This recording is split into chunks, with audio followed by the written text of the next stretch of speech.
It is us again with the Footy Accumulators betting show. I'm Will Perry and they are Alan McInally and James Vickers. And together we are one of the finest boy bands that never got signed, going by the name of Wrong Direction. McInally on trombone, Vickers on triangle, I'll go on the harp.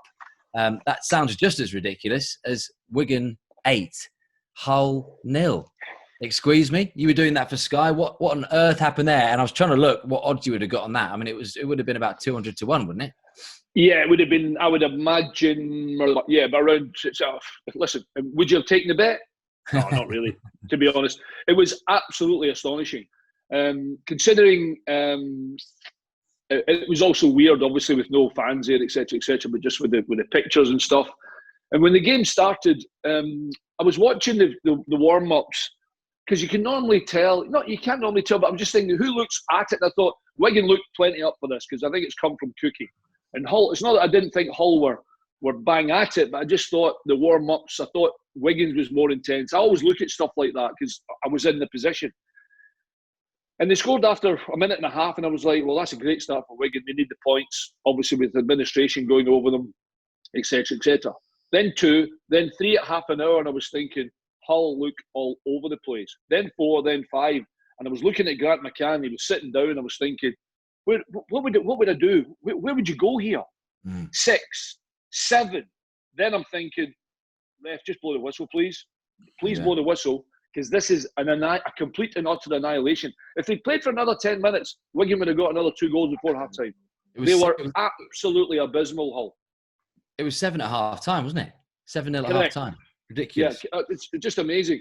And I was laughing and joking with my cameraman, Pete Kane, who's been there for ages and ages. We normally have a bit of a laugh and a joke. Yeah, I know Pete. And I said, what do you want to do? Yeah, brilliant guy. And because I'd gone for Wigan to win the first half. And he said, I'll go a draw second half. And I said, no, Wigan will win the second half as well. Don't worry about that. So I took more money off Pete. So that was about the best thing of the evening, other than doing the interviews at the end of the game, which was tough for Grant. And I thanked him for coming out, because it's not easy, because obviously people are giving it, no, he can't stay, and he can't do this, and he can't do that. What they need is a huge reaction this weekend, for absolute sure. And I said to Paul Cook, did you do a team talk at halftime? And he said, well, yeah, because it's football, and I did the thing. I said, well, it must have been the easiest halftime team talk in the world. But it was astonishing. I've played in games at 6 and 7, but obviously within the 90 minutes, but never. I'm trying to think, maybe 4-0 at half time, but I've never got to 7 at half time. Yeah, I was about to ask what your biggest defeat is. I mean, that is unbelievable. And then they've got Luton at home next game of the season. What a reaction they'll get from that. We will find out. Look, FA Cup semi-final weekend, James. Let's take James Vickers back to being a little 5-year-old when he had his sticker book and he's putting all his players in. And 2 years ago. Still got one. Still got one. Look, how exciting is the FA Cup now? I mean, it's going to be weird, isn't it? No fans at Wembley, which is a shame, because we've got 4 of the established top 6 teams in the semis, which is kind of what we wanted for the last few years, isn't it? For it to be magical for the neutrals still. Yeah, growing up as a Preston fan, getting to this stage of the competition, I'd lost a little bit of interest in the team that I was supporting, because we never get there. Remember a game against Man United where we were against Portsmouth, where we were inches away from getting into the quarter-final. Darren Carter scored a fantastic own goal, and that was us out, and then that was the year they went and won it. So what could have been? But yeah, FA Cup, love watching it as a kid. First final I remember was the Chelsea one where Di Matteo scored after a minute or so. It's Borough. Yeah, great FA Cup final, first one sort of that I remember. And yeah, I've loved the competition ever since, and really do sort of enjoy watching the latter stages of it. Would have liked a lower team to be there, just to add a bit more drama to it, but having 4 of the best teams in England there's no excuses then for whoever wins it that they've had an easy route to the final. And yeah, absolutely looking forward to it at the weekend. Yeah, what are your memories, Al, of playing in the FA Cup? Watching the final as a youngster, sitting with my dad in Scotland, watching the players leave the hotel, getting on the bus. It was a full day. It was a proper day, wasn't it? The cameras used to follow them all over the place. My first real huge memory was Liam Brady getting to the far side. Did they win 3-2? and it was Alan Sunderland, I think, might have scored at the back post, if you can remember. Yeah. That was a real strong memory for me, I suppose. Then obviously getting to meet Liam and knowing, etc., and knowing the guys that were actually played in the game. As a player, I never got anywhere. I mean, I'm trying to remember Villa. I think we got beat by West Ham quarter-final, and then we played Liverpool live on one of the games, and they beat us 2-0 when I was at Aston Villa. So I only played 2 seasons, and I've never played at Wembley. I didn't play at Wembley when we played England and Scotland. When we played in the sort of games that used to happen, the game was at Hampden, so I didn't even play against England at Wembley with my country. So, but great memories. I mean, it's a great competition. But it was weird when I went to Germany as well. They didn't really take the Pokal particularly serious at Bayern, whereas still here, it still has a little sprinkling of gold dust, and it lost it for a couple of years, but I think it's gradually coming back. You've got to love the FA Cup. It's just, I mean, to be involved in that, I'm sorry to go on, but I was going to say, my memories as a player is normally watching the FA Cup in Spain or Portugal somewhere, because at the end of the season, the team would all go at the end of the season when you've got nothing to play for.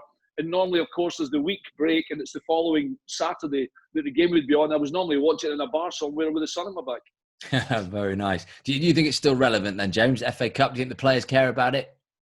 I think they do, yeah, especially now with the amount of teams that are challenging for them European places. It's another route into Europe, and like we've seen this season, you know, the top 4 teams that are in the semi-final, the FA Cup, with the exception of Arsenal, you'd say all of them are guaranteed European football. So the onus is there definitely on Arsenal to really try and kick on. They've had a great sort of run in the competition over the last few years.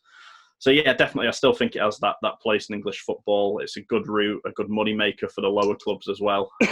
You look at the likes of Havant and Waterlooville, for example, a few years ago, and a decent run to the third round or so can set you up financially for the next 10 years. So yeah, definitely love the competition, and it's still got its place right at the heart of English football. Yeah, and look, I tell you, as it stands, 7th place would only be a Europa League spot if Arsenal don't win the Europa League. Currently in 7th, Tottenham. So that could be quite interesting, couldn't it? Wow. Who do we think then, just quickly, is going to win the FA Cup? City, the favourites, 8-13. William Hill prices. Manchester United, 4-1. Chelsea, 9-2. Arsenal, 8-1. What are you thinking, Al? City? I need to go City because they are the best, but I've got a sneaky feeling for Chelsea. Okay. I'm going to have a tenner on Chelsea, by the way, incidentally, to win it. But I expect, I think Chelsea will beat United, and I think they'll play City in the final. Okay. I'm thinking Manchester Derby final, James. What about you? Ooh. Yeah, I was going to say Manchester Derby final, and then I might sway with United simply for the fact that Ole's record over Pep this season. I know that pains you as a City fan, Will, but yeah, he seems to, for whatever reason, do well against the big teams, Ole. So I wouldn't be surprised at all. And 4-1, that's a cracking price. So yeah, I might go with Al and put a tenner on, but for United rather than Chelsea. Yeah, right. We've got to talk about Aston Villa, unfortunately, Al. Threw away 2 points, didn't they, against Everton? Yeah. 3 points from safety then, Villa. 2 games to play against Arsenal and West Ham, which is a crazy final game at the London Stadium. A much worse goal difference as well than Watford and West Ham. Are they staying up, Al? That's a horrible question to ask Alan McInally, who adores the Holt end. No. And by the way, I've fed up how many times this season I said I don't think Villa will go down, but I think, I tell you, it was even worse for me. Walcott scoring a header for the equaliser.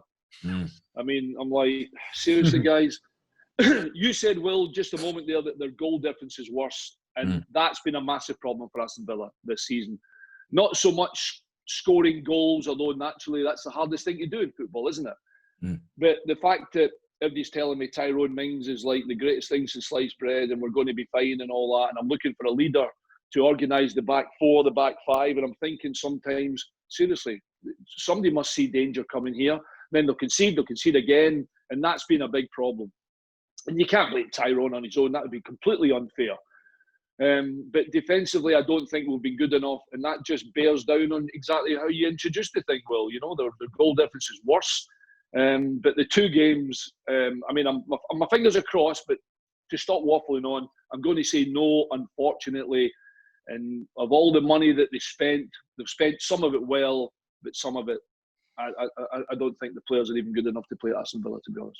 It felt inevitable, didn't it? Because as soon as the commentators said on Sky when I was watching that Villa have conceded more goals in the final quarter an hour of a game in Premier League matches this season than any other team. And then there we go. 17 they've now conceded in the last 15 minutes of a Premier League match. And if they'd won that, they would have been in the box seat, wouldn't they? They probably could have been going to the London Stadium where a win would keep them up, whereas now they might be over before that. Right, which brings me on to then, James, Aston Villa and their manager, Dean Smith. We've talked about this before. Look, we don't want to be going on here and hoping managers get sacked and so on. But manager for next season at Villa, is Dean Smith going to be there next season? I'd like to think so, that he would be there. I'd like to think they'd give him sort of the opportunity to get him back at the first try. If it gets to sort of Christmas time and they're nowhere near, then potentially. I think I always say for a club going down, unless it's absolutely sort of untenable the position, which it doesn't seem to be at Villa for Dean Smith, that they should stick with him, try and keep that continuity if possible. Otherwise, you look at the likes of Stoke, Hull, who we've mentioned, Middlesbrough, and you just plummet. I'd like to think they keep him. It's a big summer for them. I think they'll probably get quite a bit of money in terms of parachute payments and then money for Grealish and other players who probably will move on. So there's money there to rebuild. I think what I would be wary of if I was someone higher up at Villa is the money that they've spent recently, as Alan said, that just, you look at that squad and you just can't really see where the money's gone. So I think it's a big summer for them in terms of recruitment. Will they get any value with the current state of the market at the moment?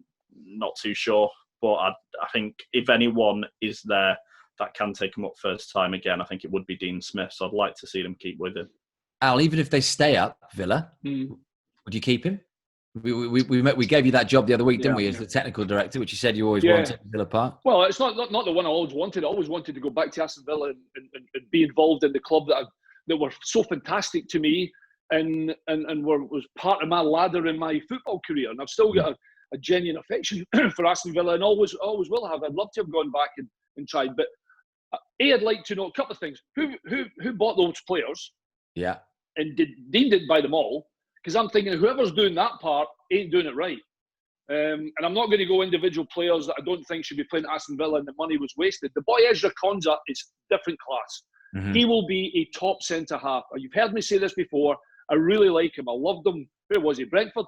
And I saw him a few times and I was thinking, boy, he's just good he was. He was just better than other players around about him. I think he's been a real success. We've had McGinn, who's a good player, but I think with the injury, he struggled just to get back to full pelt, with the short amount of games we've had and the obviously games coming thick and fast. I think you keep Dean Smith. I don't think there's a problem with that. I don't know whether John Terry will stay, actually. I'm not sure whether John thinks his time at Villa, and he might move on to A, another job, or B, somewhere else. But I think you've got to keep Dean Smith, and I want to know who's buying the players at Aston Villa. That's who I would like to know. I don't think there's a problem about Villa spending money. I think they're a relatively wealthy club in terms of we can go into the market, but you can't just go in and spend 15, 20, 30 million pounds on somebody. I mean, when you look at the recruitment that even Sean Dyche has done, Wilder, I mean, who don't have buckets to spend, would any of those players get into the Villa team? Absolutely they would, for sure. So it's a big, I think James is dead on there saying it's a big summer for Aston Villa. Now, let's just say they go down. I don't think you get rid of Dean Smith. You're going to have to lose players for sure, but I don't know if you think you're going to recoup as much money as you think for some of the players, because I don't think some of the other teams will think, I don't want him in my team. Well, look, Al's just said that he's not going to go through every individual player that Aston Villa have signed in the last window and slate them or praise them, but we're going to make him do that. So I want to give you both a 5-second chance to just give me a yes or no if you're having this player and if it was a waste of money or not.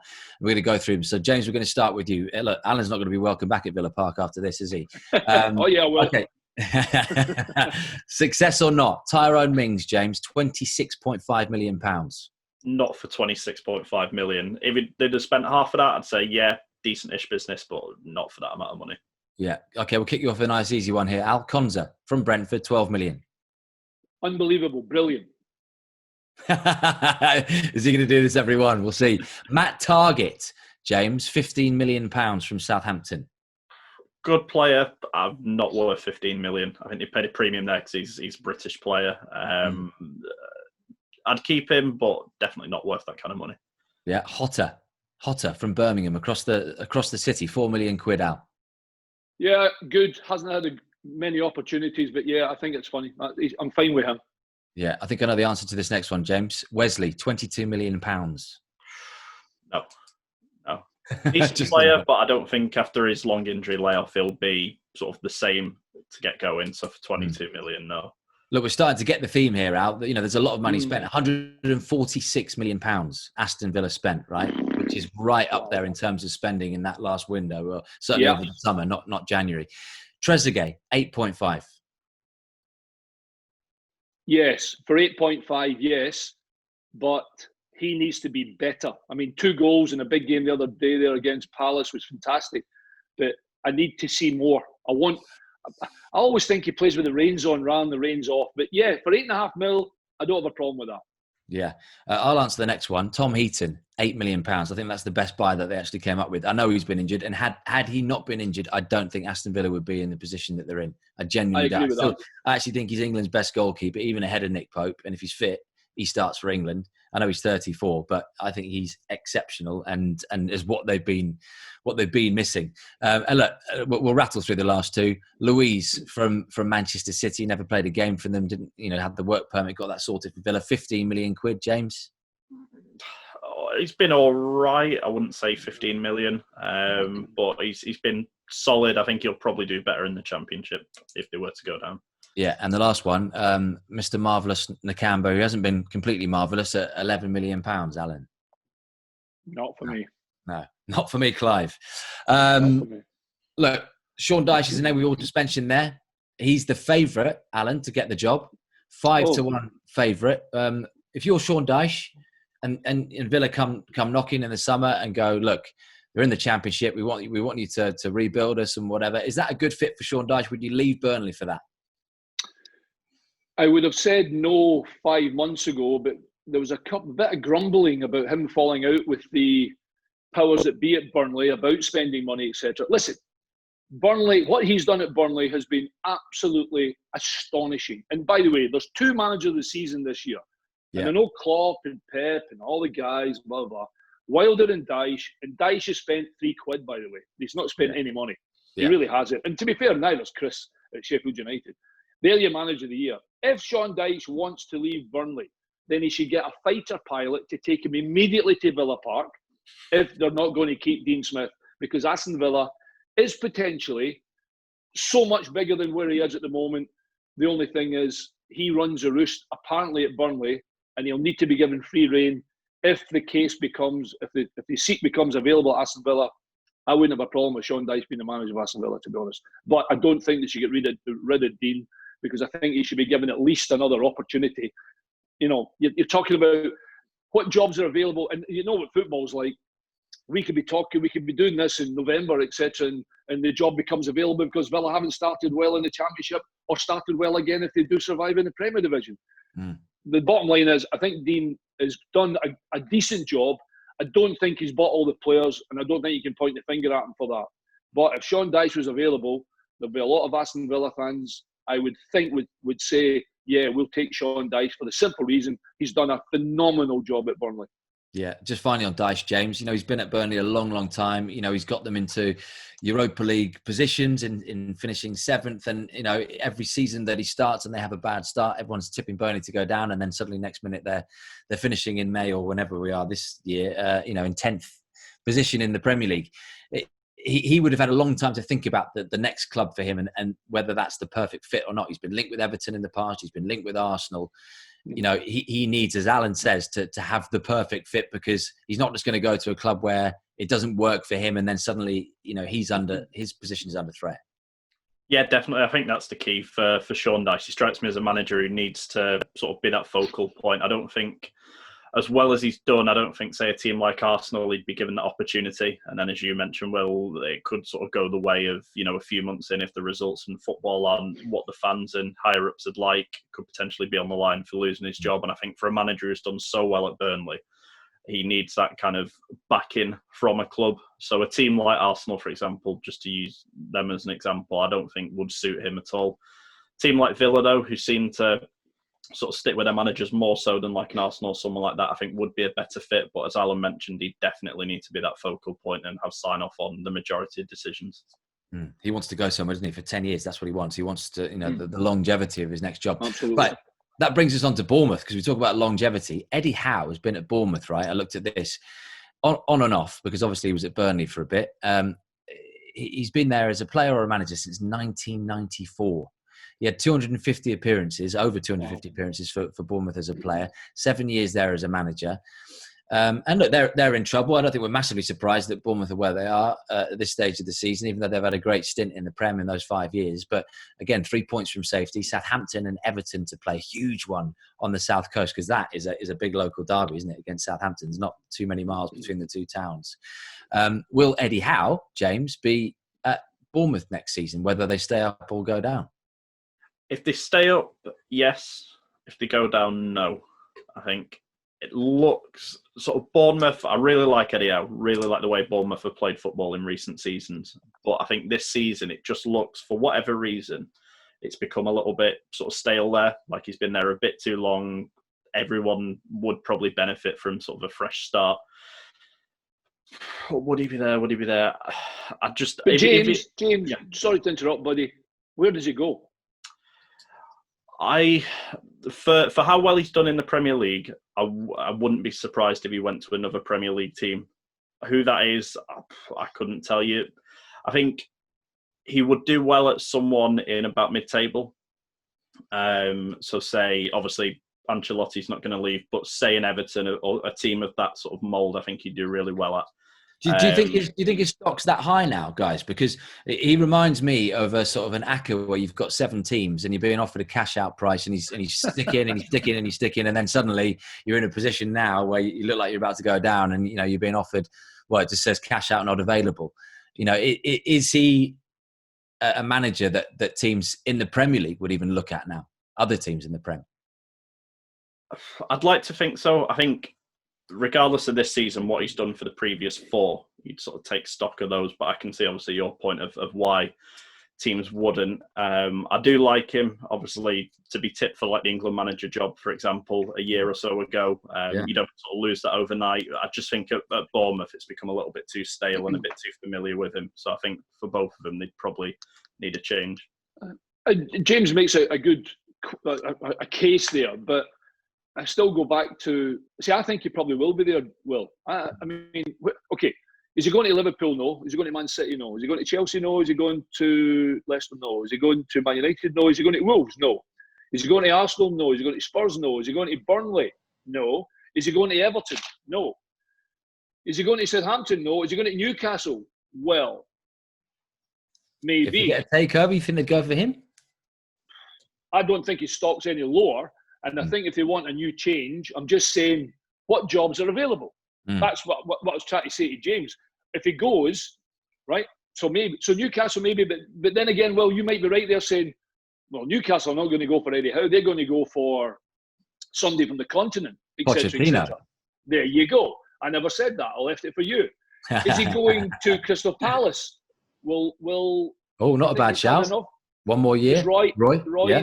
72, 73. Does he go to Palace? Would he rather stay at Bournemouth in the Championship or go to Palace in the Premiership? I don't know, genuinely. Is he going to West Ham? Moisey keeps West Ham up. No chance should they let him go. I don't believe that. Is he going to Watford? No. Pearson, different class. He's already at Bournemouth. Is he going to Villa? If Villa go down and Villa decide to get rid of Dean Smith, that's a possibility. Or would he rather be in the Championship with Aston Villa or take a Premier Division club like James just said? Is he going to Norwich? No. So there's only 2-3 teams max he could even ridiculously think about going to, and the jobs are not available yet.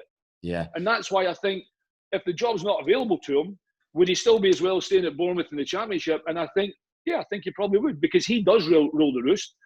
And I've got to say this, that they have been bang unlucky with injuries this season, Bournemouth. And I mean bang unlucky. And I don't just mean the odd player, I mean 4 and 5 at a time And then, of course, Ryan Fraser, when we come back, doesn't want to play. He thinks he's going somewhere else. So there's been circumstances where things have not gone well. And then all of a sudden, the best defender, Nathan Acca, gets injured. He's not even available for the last 4 games. I'm trying to make a case to say I think his stock's pretty high, Will, but where can he go? I have no idea. And look, they were brilliant. We talked about it last time, but they were brilliant against Leicester, and I thought they were excellent against Manchester City as well. And probably, could have snatched the most not unlikely draw, but what would have been quite a ridiculous 2-2 late on. And look, we called out Aston Villa on who they've signed and so on, and we should mention that Bournemouth spent nearly £46 million, so they spent more than Chelsea, Crystal Palace, Liverpool, Norwich, Sheffield United, Watford. They're not bottom of the list. They brought in Lloyd Kelly, Jack Stacey, Philip Billing, Dan Juma, all for, double-figure millions. So there we go. Anyway, onto the nap challenge. Still 6-5, Vickers leads McInally with 2 game weeks to go, boys. Get your act together. I need to blame Preston. His stupid team let me down badly. Well, I was going to say, look, neither of you managed anything again. James failed with Brighton at Southampton, and it finished. Did you go Preston? You did go Preston in the end, didn't you? Yeah, and obviously. Yeah, well, having said that, that might have been in the acca. I can't remember. No, I think you went for Forest to beat Swansea, which finished 2-2. Yeah. Sorry, that's exactly what it was. You're right. Yeah. That just shows you how it was. He hasn't got a chance. He doesn't even know what he's picking.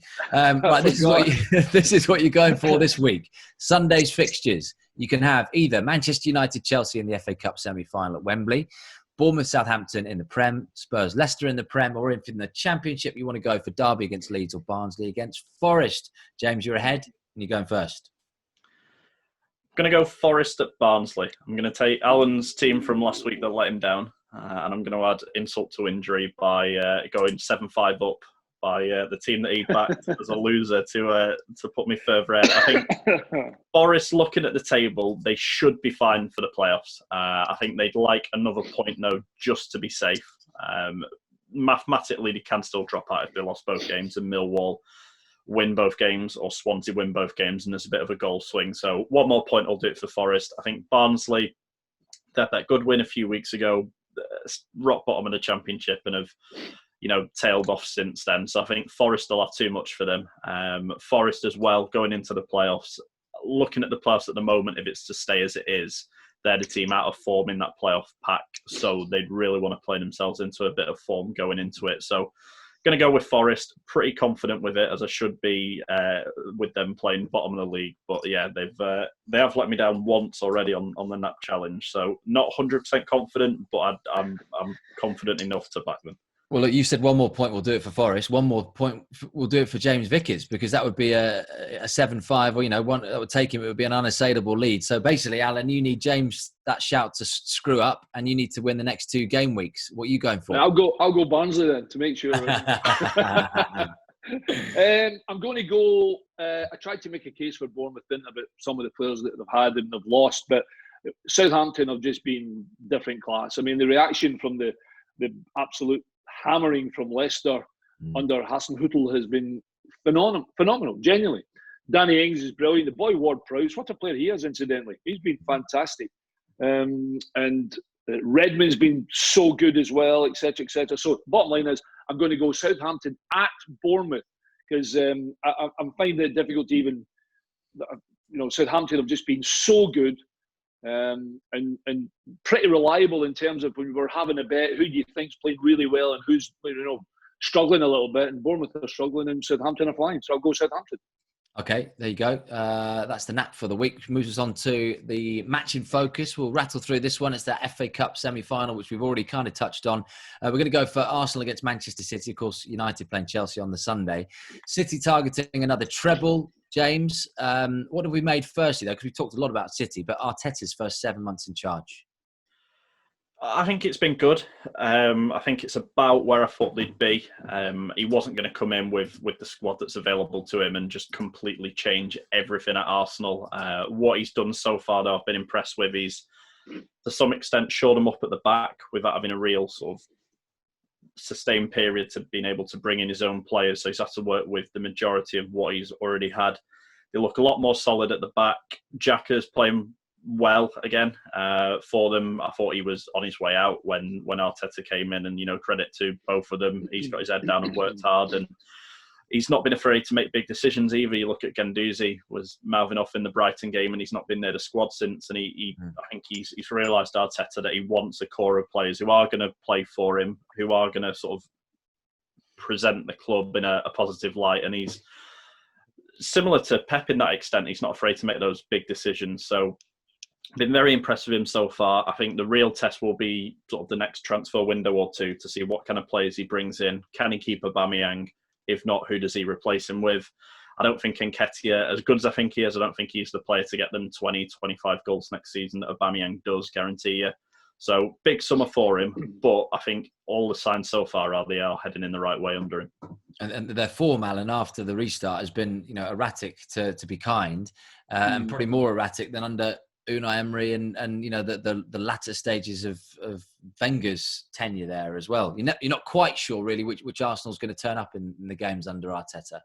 And neither is Arteta will, to be honest. I think that's his biggest problem. I think James is spot on about it's a big window for Arteta. I think he's a good fit for Arsenal. I really do. Not because he played there, or I just think with the experience under Pep. And Arsenal are a big football team. They're a big club. They're a wealthy club. The stadium's sensational. And they've got lots of followers and lots of supporters that expect Arsenal to be at the top end, like all top 6, top 7 teams in any domestic country does. I think he's done a really, really good job, because I think some of them are, and I need to be careful here, don't swear or call them something derogatory, but they have been as unprofessional a group of bunch of players as you could probably get at a huge football club. There has been real problems at Arsenal. I think there's been players who think they are Pele, Cruyff and Maradona all wrapped up in one, and are not even a decent average Premier Division football player. I've been a wee bit I've got a soft spot for Arsenal. I've always liked Arsenal. But it's taken such a huge job on. And to be fair, I think he steadied the ship a little bit. And I think James is right. I think defensively they have looked a little bit better. Whereas before you were thinking, are Arsenal going to win 3-0 or are they going to get beat 5-2? It's one of them. So I'm a big fan of Arteta, and I have a soft spot for Arsenal, but I think he's done a really, really good job. There are at least 7 or 8 players that are just no chance going to be at Arsenal next season. Yeah, this is the second time. By the way, sorry, Will, if he can get rid of them, that's the problem. Yeah, because they've already shown with their attitude that it's not as good as he wants. Yeah. So this is the second time, isn't it, that Pep and Arteta have met in the opposing dugouts. And actually, it was one of the first games back after the restart, wasn't it, where City stormed it by 3-0. And of course, Manchester City going for another treble. They could still win the Champions League, having already had the League Cup in the bag, and of course going for the FA Cup as well. So City have won the last 7 meetings of this game I looked at, and on 6 occasions have scored 3. So if you're looking for any correct score betting, 4 of the last 7 games between these two have finished 3-0 in Pep Guardiola's favour. That's an 8-1 price for a 3-0 City win. And the other one that caught my eye, guys, Kevin De Bruyne, anytime scorer, 11-8. So they're the ones that caught my eye. And in terms of odds for the actual game, City 3-10, Arsenal 15-2. We both going for a City win in this one. Al's already gone that Chelsea are going to win the FA Cup. Sorry, I'm just trying to get rid of this. Who is it? Guys. Take it. Let's see who it is. Is it Jeff? Mum, I'm doing a show. Bye. We've got McInally's mum on. Brilliant. And by the way, isn't it amazing? Well, for you guys, probably not. You're young. The only time my landline rings is my mum. Because she's like, I'll phone the house, not the mobile, like we all do. Nobody actually phones the house anymore, do they? The only person I know who's got a landline is my mum.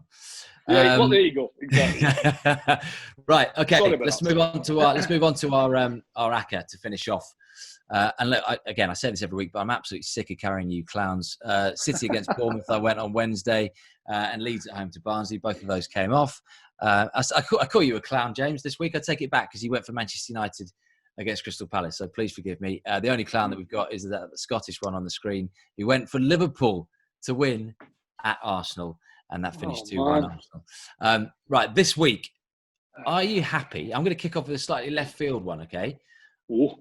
I'm going to go for Middlesbrough, Neil Warnock's Middlesbrough, who he's already pretty much got safe, which is incredible because they were only heading down to League One when Jonathan Woodgate was there. I'm going to go for them to beat his old team. I know how upset he is at being binned off by Cardiff, and I know Cardiff are going for the playoffs and desperately need a win because they're in that final playoff spot. But I'm going to go for, at the Riverside, a Middlesbrough win to just make the price a little bit spicier. Well, he definitely didn't leave. I don't. Well, James, you maybe know better than I, but I don't remember him leaving on "Have a wonderful time, thanks very much" when he left Cardiff. Did he? It was quite the opposite of that. Yeah, I'm happy to go with that. Yeah, it's nice change. Will picking a slightly left field one. He mentioned City there against two teams in the relegation zone in their league. Exactly, James. At least it's not 1-6 and 1-7 he's got. By the way, that'll be an absolute stonker of a game as well. So listen, why not? It is left field, but that'll be a great game. And if he will want to beat Cardiff, then exactly. Absolutely. And we have, but if anyone else has met Neil Warnock, you will know that will mean so much to him to beat Cardiff. To get one over on his old team. It was either that or I was going to go for Luton to win at Hull after what happened to Hull in that Wigan game. So that is as well. I always get to pick two in this, and the other one I'm going to revert to type and go City to beat Arsenal in the FA Cup. So we've got different competitions. So there we go. I'm not quite as impressive as you thought. So look, City against Arsenal FA Cup and Borough to beat Cardiff in the Championship. James, what are you thinking? We've been singing his praises all show. I'm going to go Burnley away at Norwich. I think Norwich down, obviously nothing to play for apart from pride. Burnley still have a chance of getting European football. A little bit sort of off in terms of points, but a good opportunity for them. The way Burnley play, I just think that they'll set up nice and compact, hit Norwich on the break and put one or two past them. So yeah, I'd be happy to go with Burnley if you guys were happy to go with that as well. Yeah, I'm happy with that. I'm at that game. It's a nothing game apart from, as you say, the outside chance of Burnley European football. But you can't see Norwich get anything. They're so good defensively. Burnley.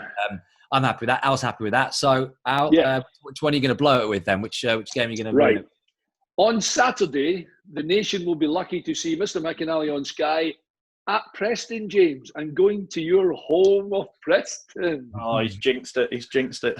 Oh, brilliant. So, because of that, and I might try and give her a little Footy Accumulators betting show a little plug with a bit of luck. I'm going to go Preston then to beat Birmingham.